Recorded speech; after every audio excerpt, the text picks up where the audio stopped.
Akala namin pusa, pero may narinig kami ulit, parang may humahagik-gik. Baka may tao sa taas, sabi ng pinsan ko.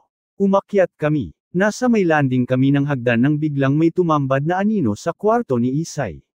Hindi kami makapagsalita. Parang babae, nakatayo sa bintana, nakaputi. Walang mukha. Tapos, unti-unting nawala. Minsan naman, habang naglilinis yung tita ko, umuwi siya agad. Nanginginig. Sabi niya, may narinig siyang boses sa loob ng kwarto na sarado. Darating pa ba siya? Hindi lang siya ang nakarinig. Pati yung isa naming kasambahay, tumakbo palabas isang gabi dahil may babaeng umiiyak raw sa taas. Ako mismo, may naranasan. Mga 2:00 ng madaling araw, nagising ako kasi parang may humihila sa kumot ko. Akala ko pinsan ko lang. Pero pagtingin ko, walang tao. Tapos mula sa taas, may tunog ng tumutunog na sahig, parang may naglalakad. Langit-ngit. 1, 2, 3 hakbang. Tumigil. Tahimik.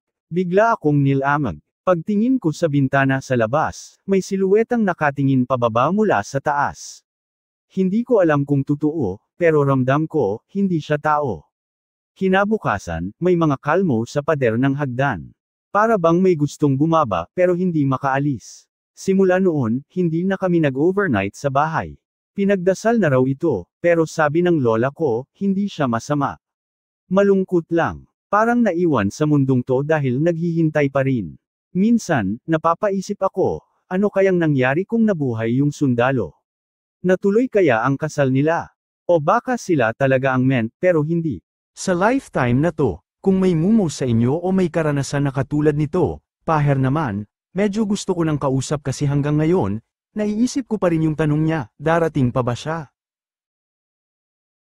At dyan nagtatapos ang ating kwento. Sana nag-enjoy kayo at may napulot kayong aral. Huwag kalimutang i-like, i-subscribe, at i-click ang notification bell para updated kayo sa susunod naming mga videos. Maraming salamat sa suporta, at kita-kits sa next upload.